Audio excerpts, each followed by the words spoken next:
All right, so let's talk about a few things for the setup.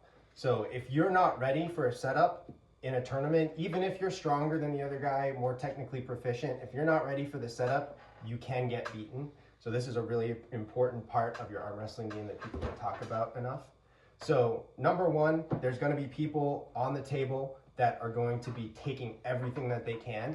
They're going to be loading up way on their side, way off center. They're going to raise their elbow off the table, and the ref is going to say, guys, get your grip many times. They're not going to, make sure everything's fair right away. So you need to fight for what you want on the table. If you want to set up high for your top roll, if you want to make sure you get your shoulder ready to get behind it for your hook or for your press, you got to take what you can on the table and make sure you fight for your rights. So another thing, make sure you can see your knuckle. If you can't see your knuckle, the ref will be like, hey, if you guys are happy with it, you can go. If you want to be able to see your knuckle, if you're trying to hook, you don't want the other guy too high, ask to see your knuckle. Another thing is back pressure, loading up, staying coiled.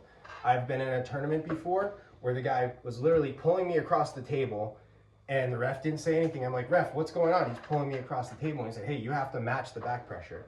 So I had to pull back. We're both loaded up, ready to go. You need to be coiled up like a spring, waiting for that ready. And then ready, go. That's another thing. You need to make sure you time your ready, go correctly. It's fine if you go early. When you hear ready, go, you start your initiation. It's going to take you a little bit for that signal to go from your brain all the way down to your arm.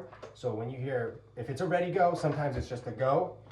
But if it's a ready, go, start going. If you get a warning, that's fine. It's better to be early than to be late and lose your match.